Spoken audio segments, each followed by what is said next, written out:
오늘은 마음의 병은 어디서 올까요? 라고 하는 주제로 생각해 보려고 합니다. 오늘 말씀을 듣는 여러분, 요즘 건강은 어떻습니까? 과학과 의학이 발달했음에도 불구하고 병원에 가면 왜 이렇게 사람이 많은지요? 많은 사람들이 아파서 고통스러워하고 불안해하고 괴로워하는 모습을 보게 됩니다. 저는 여러분들이 건강하고 영도, 육도, 강건해서 힘 있는 인생 살기를 기도합니다. 하나님께서는 인간에게 그 자유의지를 주셨지요. 이 자유의지가 참 복 있는 것인데 이 복을 잘 받아들여서 복 있는 인생을 사는 사람이 있고 또 자유의지를 잘못 사용해서 하나님의 심판과 책망 속에 사는 사람들을 볼 수가 있습니다. 인간의 조상 아담과 하와는 하나님께서 주신 이 축복, 자유의지를 잘못 사용하고 자기의 뜻과 자기의 의지를 이루는데 사용함으로 말미암아 하나님의 책망을 받고 그리고 에덴 동산에서 쫓겨난 어렵고 힘든 인생을 살게 되었다는 것을 우리는 압니다.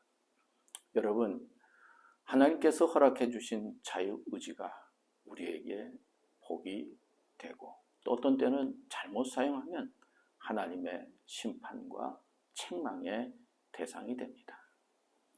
마음의 병의 출발은 이 자유의지를 잘못 사용하는 데 있습니다.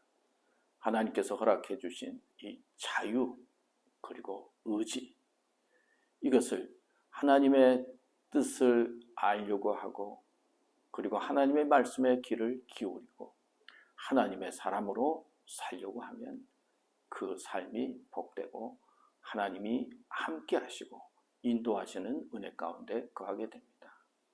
그러나 이 자유의지를 내 힘과 내 뜻과 내 생각을 이루는데 사용하고 하나님을 멀리하게 되면 어떻게 됩니까?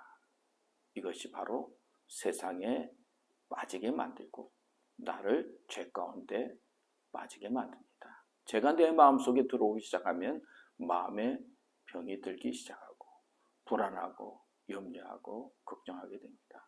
심지어 더 나아가서는 마음의 병이 들면 스스로 목숨을 끊는 일도 생기고 어떤 사람들은 살고 싶다 그러면서 사는데 죽고 싶다 그러면서 사는 사람이 되는 것입니다. 성경 말씀에 보면은 하나님께서 우리에게 주신 귀한 뜻들이 많이 있습니다. 시편 107편 10절 11절 말씀, 사람이 흑암과 사망의 그늘에 앉으며 곤고와 쇠사슬에 매임은 하나님의 말씀을 거역하며 지존자의 뜻을 멸시함이라. 그런 말씀이 나옵니다. 하나님의 뜻을 거역하고 멸시하면 그때부터 마음속에 불안의 씨앗이 심어집니다. 정죄가 들어옵니다. 그러므로 우리는 알아야 합니다. 하나님의 뜻을 거역하면서 살면 겉으로는 평안한 것 같지만 실제는 평안하게 살 수 없다는 것입니다. 호세아 6장 1절 2절 말씀에 보면 오라 우리가 여호와께로 돌아가자. 여호와께서 우리를 찢으셨으나 도로 낫게 하실 것이요 우리를 치셨으나 싸매어 주실 것입니다.